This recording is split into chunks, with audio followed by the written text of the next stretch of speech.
Slovakia has often been called a bastion of pro Russia forces, yet the former administration under PM Edward Hager leaned heavily towards the West, aligning with the NATO's Council. This pro West stance was evident in Slovakia's provision of weapons to Kiev and aiding Ukrainian migrants during challenging times. However, the political landscape has shifted and Slovakia is reverting to its original pro Russia orientation, marking a return to its previous geopolitical alignment. Fico, the Ukrainian hater, is back in Bratislava. But do you know why Robert Fico hates Ukraine so much? Hello and welcome, I'm your host Piyush. Let's begin with the video report. Following the recent Slovakian general elections, former PM Robert Fico has returned to power. Although a two-time former prime minister, his party's vote share necessitates coalition partners for governance. Slovakian President Zuzana Kaputova adhered to political transition, inviting Fico to form a government. In his victory speech, Fico reaffirmed his commitment to initiating Russia-Ukraine peace talks while declaring a halt to providing further aid or weapons to Ukraine. This stance was so resolute that even pro-Western President Kaputova seized Ukrainian assistance. Fico's return, marked by his pro-Russian sentiments, hasn't elicited hope or neutrality from the US, allies, or the West. His strong stand has shaped a decisive shift in Slovakian foreign policy, challenging previous pro Western inclinations. And of course, how can Fico take a pro Ukraine stance? He has officially been accused of inflicting pro Russian sentiments. Fico government's close energy ties, notably the Nord Stream gas pipeline, has not gone unnoticed. He has consistently sparked concerns about Europe's energy dependence on Russia. In addition, Fico's statements on conflicts like Ukraine and Crimea were seen as downplaying Russia's actions.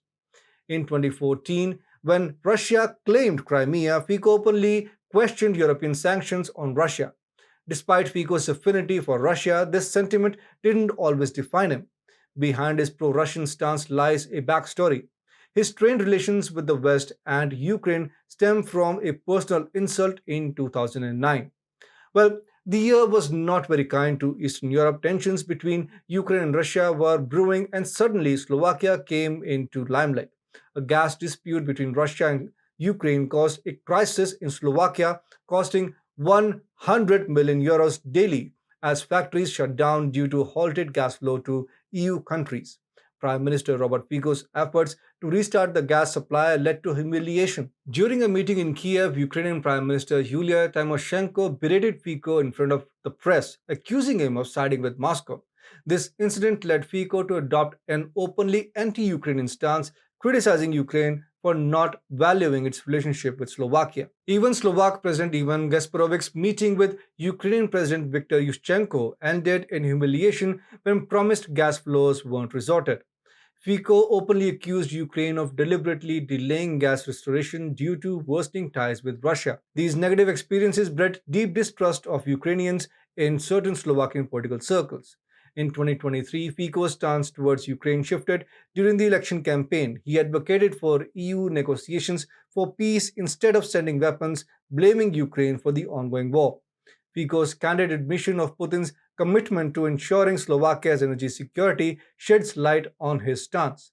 Now that he's back in power, he's all set to confront Ukraine without hesitation, promising to engage in the direct conflict head on.